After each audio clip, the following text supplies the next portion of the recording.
네, 11월에는 더욱 깊이 있고 다채로운 투자 정보를 전해드릴 텐데요. 월가이드 이황용 위원님과 함께하겠습니다. 안녕하십니까? 네, 안녕하세요. 네, 10월 정말 가뿐하게 이렇게 좋은 마무리를 했는데 11월에는 과연 뉴욕 증시가 어떻게 흘러갈지 오늘 인사이트로 준비했습니다. 함께 보시죠. AI 훈풍의 상승 이어간 뉴욕 증시 11월은 어떨까요? 네, 실제로 미국 주식시장 연감에 따르면 11월은 S&P 500 지수의 가장 좋은 달로도 평가가 되더라고요. 네, 그 11월은 뭐 미리 좀 말씀드리면 기대해도 좋다라고 좀 먼저 말씀드리겠고요. 그에 앞서서 지난주에 있었던 마감 시장 뭐 간단히 한번 살펴보고 넘어가도록 하겠는데요. 지난주 그러니까 금요일 새벽 이 시간이었죠. 뭐 그날 새벽에 보면 약간 나스닥 좀 더 떨어지긴 했지만 제가 걱정할 필요 없을 것 같다. 아마존 얘기하고 애플 얘기해드렸는데 어떤 그만큼을 다 목요일날 미국 시간 목요일날 하락을 완벽하게 회복하지 못했지만 지난 주말 뭐 상당히 긍정적인 흐름은 올라갔다라고 보셔야 되겠습니다. 그래서 주간으로 보더라도 10월 마지막 주요 S&P업이 0.7%, 나스닥 무려 2.2% 올라갔습니다. 그렇기 때문에 주간으로 보면 목요일날 하락을 넘은 것은 뿐만 아니라 일단 주간으로 보면 2.2%나 나스닥이 올랐고요. 월간으로 보면 나스닥이 무려 4.7%나 상승하면서 나스닥의 월간 상승도 계속해서 이어가는 기록을 이어가고 있다라고 보셔야 되겠습니다. 섹터로 보면 역시 여러분들이 가장 좋아하시는 기술주의 상승률이 무려 6.7%나 월간 6.7% 압도적 1등을 기록했다라고 보셔야 되겠습니다.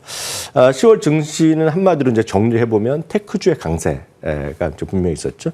그리고 이제 빅테크들이 시장을 다시 한번 주도하는 모습을 지난주 내내 보이죠. 지난주 초반은 엔비디아가 보여줬고요. 지난주 중반에는 많은 분들이 얘기하는 알파벳 그리고 주 말에는 아마존이 보여줬다라고 보셔야 되겠어요. 는데요. 결국 AI가 핵심 성장 동력을 다시 한번 부상한 것이 10월의 테크주의 강세의 가장 큰 특징이 되겠습니다. AI는 이제 기술 기업의 어떤 실질적과 매출의 성장뿐만 아니라 모든 산업에 긍정적인 영향을 미치면서 영업이익률을 증가시키는 마진율을 높이는 그런 역할을 하고 있다라고 보셔야 되겠고요. 특히 빅테크의 시장 대비력이 계속해서 웬만하면 줄지 않죠. 물론 격차가 약간 줄어드는 건 사실 있지만 압도적인 시장 지배력은 여전히 유지하고 있다. 격차가 약간 줄어들 뿐이다라고 보셔야 되겠습니다. 그것도 그 이유도 AI가 영향이 그들 엔비디아는 볼 뿐만 아니라 전방위적으로 많이 확산되고 있다. 그래서 S&P 500에서 모든 기업을 다 했을 때 한 45% 정도 기업 시가총액이 AI 관련됐다는 얘기를 많이 하고 있습니다. 그러다 보니 연말 시장에 대한 긍정적인 전망도 지금 확산되고 있습니다. 이제 본격적으로 많은 분들이 기대하고 생각하시는 11월의 흐름 한번 보겠습니다. 이 그래프를 한번 보겠습니다. 이 그래프가 뭐냐? 이것도 자주 말씀드렸는데요. 최근 20년 동안에요. 최근 20년 동안 S&P 500의 일간 흐름을 평균을 다 찍은 겁니다. 찍었다는 거거든요. 그래서 그 지수가 지금 딱 10월이 딱 지나갔지만 좀 박스가 없다고 생각하시면 평균적인 20년 동안의 흐름이 되겠는데요. 11월 말, 7월부터 12월을 보면 쭉 올라가는 그림을 보여주고 있습니다. 이것만 보더라도 가끔 제가 누가 물어보면 올해 최고치가 언제일 것 같냐 그러면 그냥 역사적 평균을 말씀드리면 12월 26일이나 아니면 27일이 사상 최고가였어요. 연간 가장 최고치였는데요.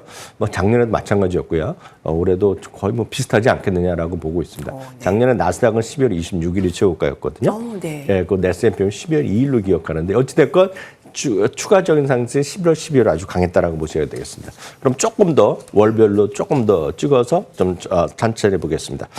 이 그림은 1950년 이후가 되겠는데요. 최근 20년, 최근 10년, 최근 50년 할 것 없이 그래프를 보시면 11월이 가장 높다는 걸 보실 수 있습니다. 그러니까 11월은 가장 좋았던 한 달이라고 하더라도 전혀 틀리지 않는 말이라고 보셔야 되겠고요. 그 다음이 좋았던 것이 7월 정도. 그리고 12월은 좋긴 좋은데 11월 상승보다는 약간 쉬어가는. 다른 것보다는 제가 보기에 많은 분들이 휴가 가고 장기 휴가 가서 약간 쉬어서 그런 거 아니야 라는 생각할 정도로 11월과 12월은 가장 좋았다고 보셔야 되겠습니다. 다음은 두 달을 보셨고 한 달을 보셨는데 다음 6개월 한번 보겠습니다. 6개월 동안은요. 많은 분들이 이제 경험적으로 요즘은 한국 주식 하시는 분들도 그냥 뭐 중간 과정 없이 그냥 말하기 좋으니까 얘기합니다. 5월에 팔고 10월에 두어라. 많이 보셨잖아요. 네. Sell in May 많이 들어보셨던데요. 올해 최악의 결정하신 분이 올해 판 분입니다. 올해 팔고 지금 살까 보면 주가는 40% 갖고 올라갔거든요. 네. 그럼 어떻게 하겠습니까? 그래서 그때도 말씀드렸지만 확률일 뿐이고 장기적으로 보면 꾸준히 모아가는 사람은 이길 수가 없다고 얘기하고 있는데 이제는요. 상대적으로 가장 좋았던 6개월 언제냐. 딱 딱 11월 오늘부터요. 오늘부터 4월까지의 6개월이 역사적으로 가장 좋은 6개월이 되겠습니다. 평균적으로요. 11월부터 4월은 7.1% 올라갔고요. 상승 확률은 100%는 무밀 아니죠. 상승 확률은 77%로요. 상승 확률이면 확률 그리고 평균이면 평균 압도적인 1등 기록한 날이 11월부터 4월이었다라고 보셔야 되겠고요. 그 다음 2등이 어디냐면 10월부터 3월이 되겠고요. 10월부터 4월 그 다음 또 어떠냐? 그 다음이 3입니다. 12월부터 3월까지가 12월부터 5월까지가 또 가장 좋은 6개월이 되기 때문에 결론적으로 보면 앞으로 6개월 상당히 좋을 것 같다. 경험적으로. 물론 통계는 통계일 뿐이죠. 그렇지만 펀더멘탈 다 빼놓고 뭐 펀더멘탈은 제가 내일 또 기회에 대해 말씀드리겠지만 우리가 역사적으로 봤을 때 보면 11월부터 4월은 가장 좋았던 6개월이었다. 역사적으로 1920년 이후 거의 100년의 역사가 달린 게 있다라고 일단 이해하시면 되겠습니다. 일단 11월 시작하면서 마음은 좀 덜게 됐습니다. 11월부터 이제 6개월간은 좋은 달 이렇게 보면 되겠고요. 작년에도 11월이 가장 강했네요. 11월 26일 정도의 나스닥이 최고가 작년에 찍었고, 네, S&P 500도 그렇고요. 자, 올해도 같이 가보도록 하죠. 자, 인사이트 살펴봤고요. 헤드라인 통해서 지난주 나왔던 그 실적들 정리를 해보겠습니다. 함께 보시죠. 그렇습니다. 아마존 주가 신기록 경신. 지난주에 실적 시즌 슈퍼위크 앞서 말씀해 주신 대로 기술주 강했고요. 그 주 초에는 구글 알파벳 그리고 주 중후반에는 아마존이 이끌었습니다. 아마존 신기록 경신 반갑습니다. 네, 맞습니다. 지난주 금요일 새벽 이 시간에 아마존과 애플의 실적을 말씀드렸는데 그때도 이제 전반적인 그런 헤드라인 정도 말씀드렸고요. 그래서 가장 중요한 것은 제 의견이 중요한 게 아니라 그리고 여러분들의 뭐 시각이 또 중요하겠지만 진짜 중요한 것은 월가의 애널리스트들이 어떻게 평가하고 목표 주가 어떻게 변화가 있었느냐 것이 미국 주식 투자하실 때 보면 가장 중요한 건 그런 거다라고 보시면 되겠는데요. 우선 애플부터 잠깐 좀 먼저 말씀드리고 싶습니다. 애플은 이제 한마디로 무난한 실적을 발표했지만 두 가지가 부족했죠. 애플의 경우에는 아이폰 판매가 기대보다 약간 못 미쳤다라고 결과적으로 그 과거 수준 나왔고요. 중국 판매도 기대 이하가 나왔습니다. 그렇지만 CEO가 한 얘기가 향후 현재 진행되고 있는 12분기 있죠. 4분기는 역사상 최고 실적을 기록할 것이라는 얘기하고 아이폰도 두 자리의 매출 증가. 그리고 가장 우려하는 중국도 다시 성장세로 증가세로 반전했다. 그래서 중국이 많이 돌아서고 있다라는 확신과 기대감을 줬다라고 보셔야 되겠습니다. 그러면서 전체적으로 시장에 대한 가이던스도 예상치를 높으면서 가이던스를 모처럼 확고하게 제시했는데요. 애널리스트들의 전반적인 평가는 이렇습니다. 공통적으로 강력한 아이폰 수요, 그리고 꾸준한 서비스 부분이 이제 압도적으로 증가한 것이 여러분들 많이 또 확인하셨을 텐데요. 그리고 2026년으로 예상되는 AI요, 시리에 대한 확도한 또 자신감 이런 것들도 피력했다라고 보셔야 되겠고요. 전체적으로 지금 장기 성장 동력 뭐 등등 얘기를 하고 있습니다. 그것이 전반적인 큰 틀의 요약이 되겠고요. 주요 은행들의 의견, 그러니까 목표 주가를 간단히 살펴보면 5군데 정도만 보겠습니다. 에버코어 IS인데요. 지속 가능한 매출이라든가 EPS 성장을 위한 유일한 위치에 있다. JP모건도 305달러로 제시하고 있고요. 강력한 제품 사이클이 지속되고 있다라는 것들. 골드만삭스입니다. 아이폰 수요와 서비스 분의 성장 가속화를 높이 평가한다는 얘기하고 있습니다. 시티그룹은 역시 아이폰 수요에다가 서비스 성장이 지속되고 있다는 얘기를 하고 있습니다.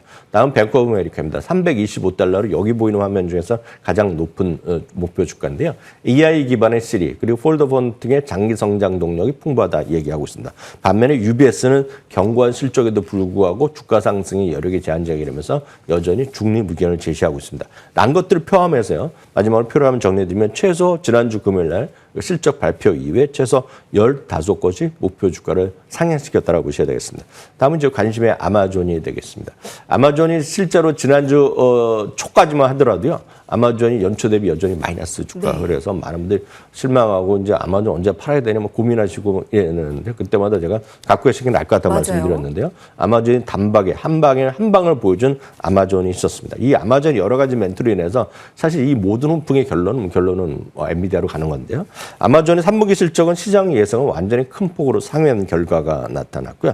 특히 핵심 성장 동력인 AWS요. AWS의 매출 증가율이 상당히 높게 나왔다라고 말씀드렸습니다. 제가 그날 기억했던 말 기억하실 것 같지만 다른 거 잊어버리더라도 딱 하나만 기억하셔라. 2022년 4분기 이후에 최고의 매출 성장이 나왔다라고 말씀드렸습니다. 그래서 20%의 성장이 나왔는데 그 타이틀 그대로 블룸버그의 메인 타이틀을 들고 있습니다. 2022년 이후에 최고의 성장. 왜냐하면 다 비슷하게 보는 겁니다. 지금 중요한 것들. 그러니까 그런 것들이 지금 아마존을 끌고 갔다라고 보셔야 되겠고요. 거기다가 CEO 앤디 제시 같은 경우는 인공지능 및 핵심 인프라에 대한 강력한 수요가 AWS 성장을 재가속화하고 있다. 재가속화란 말을 하는 것이 상당히 지금 시장에 큰 영향을 미쳤습니다. 이러면서 월가의 애널리스트들이 상당히 긍정적인 의견을 했는데요. 이것도 역시 5곳만 보겠는데 모든 목표 주가를 올려놨다라고 보셔야 되겠습니다. JP모건은요. AWS의 성장 가속화를 얘기하고 있습니다. 골드만삭스도 강력한 매출 성장과 영업이익률을 동시에 달성했다. 이 영업이익률이 이번에 상당한 중요한 개념인데요. 영업이익률이 낮아진 것과 못 맞춘 것이 바로 베타입니다. 라고 보셔야 되겠고요. 모건 스탠리도 AWS사의 가속화 그리고 형상성을 위한 4가지 요소. 뱅크 오브 아메리카도 AWS의 생산 능력 확대, 성장 견인, 그리고 자체 이해칩, 트레이니움에 대한 수요가 더 강력할 것이라는 자신감.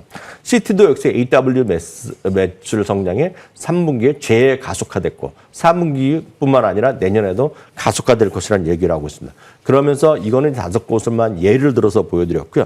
최소 20군데, 그러니까 다시 이제 의견을 얘기하고 코멘트를 한 모든 증권사가 일제히 목표 주가를 올려놨습니다. 이런 목표 주가 나오고 이렇게 변동 나왔을 때 여러 가지 하실 일은 이제 드디어 이제 뭐 많은 분들이 본전 왔다 와서 파는 분도 계시고요.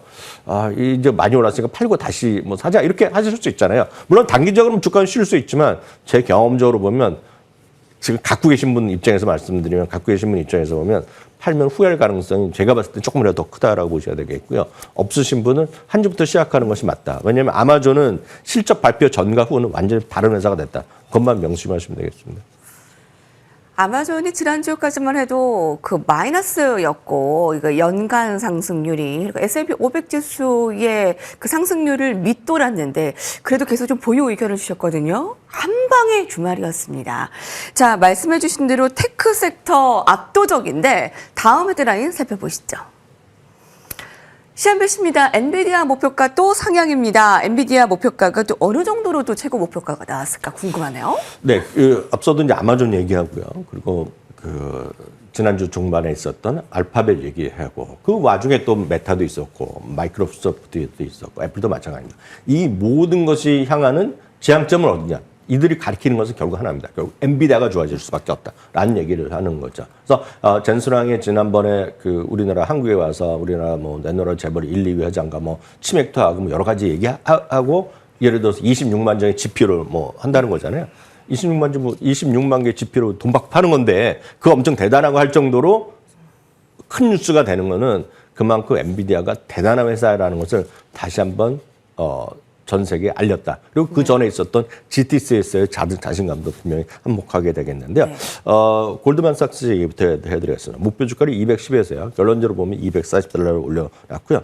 지속적으로 시장 초과하는 수익이 기대된다는 얘기를 하고 있습니다. 그럼 도대체 이렇게 왜 올렸냐? 골드만삭스는요. 높은 기대치가 있다는 겁니다. AI 인프라에 관련 발표라든가 최근 GTC 이벤트에서도 확고한 자신감 그리고 압도적인 지위를 다시 한번 확인했다라는 얘기를 하고 있겠고요. 실적 전망에 관해서도 계속해서 예상치를 상회하는 그런 추세가 이번에도 이어질 것이다 얘기하고 있습니다. EPS 이번에 11월 19일날로 제가 기억하고 있는데요. 회계연도 3분기의 EPS 예상치는 1.28달러를 예상되고 있습니다. 월가의 눈높이보다 3% 정도 더 나올 거라는 얘기하고 있겠고요. 4분기에도 예상치보다 5%가 더 높아질 거라는 얘기를 하고 있습니다. 데이터 센터 부분이 가장 중요한데요. 데이터 센터 부분 매출 증가율도 예상치의 13%가 더 나올 것이다. 그래서 깜짝 실적이 나올 거란 얘기하고 있습니다. 그럼 실적 발표 이후에 어떤 것에 관전 포인트를 얘기하냐를 골드만삭스에서 미리 얘기하고 있는데요. 5천 달러의 매출 전망, 5천 달러 매출 이거는 장기적으로 5천 달러 이미 확보했다 얘기했죠. 오픈 AI와의 어떤 제품 배치에 대한 세부 내용이라든가 루빈칩은 지난 GTC에서 얘기 많이 했는데요. 내년도 루빈칩 출시의 가속화에 대한 기대 그리고 중국 사업은 여전히 미국과 중국의 정책적 문제가 남아있고 이번에도 완벽하게 해결된 건 아니지만 대중국 사업의 재개 가능성 이런 것들을 얘기하면 될 것 같습니다. 향후 주가 방향을 결정하는 것은 누가 뭐래도 KPX 투자, 하이퍼스케일들이 되는데요. 하이퍼스케일이 이번에 4분기에 발표한 실적 그 KPX 투자 보면 압도적으로 최근의 분기보다 훨씬 더 높은 예상치를 높여놨다는 것을 본다 그러면 말씀드렸다시피 엔비디아 그리고 중간에 이어가면 역시 AMD 격차는 크지만 이들의 수요처가 여전히 유효하다라고 보셔야 되겠습니다. 그러면서 26년도 실적 전망이 더 가시성이 높아질 거라는 얘기하고 있습니다. 10월 이후에도요. 이 골드만삭스뿐만 아니라 최소 8곳의 목표 주가가 상향됐고요. 최근의 추세를 보면 제가 봤을 땐 골드만삭스로 절대 끝나지 않습니다. 이게 이번 주랑 다음 주까지 해서도 최소한 5군데에서 뭐 6군데 이상의 목표 주가 줄 상향이 있지 않을까. 그 정도로 지금 엔비디아는 지난주에 GTC 이벤트를 통해서 그리고 빅테크의 다른 빅테크 기업들의 실적 발표 전망을 통해서 또 다시 레벨이 달라졌다라고 보셔야 되겠습니다. 엔비디아 갖고 계시면 이것도 역시 뭐 너무 많아서 뭐 조금 차익실이라는 건 제가 뭐라고 안 그러겠지만 일정 수준 갖고 계신 분도 좀 팔 타임은 아니다 이렇게 말씀드리고 싶습니다. 네. 그러니까 앞서서 살펴봤던 아마존, 구글들이 결국에는 엔비디아를 향해 있다는 거. 엔비디아는 중요도가 더 높아졌고 레벨이 달라졌다. 네, 라는 면에서 엔비디아 뭐 조금 파는 건 괜찮지만 네, 여전히 보유 의견 네, 함께했습니다. 이항영 의원님과 함께했습니다. 감사합니다.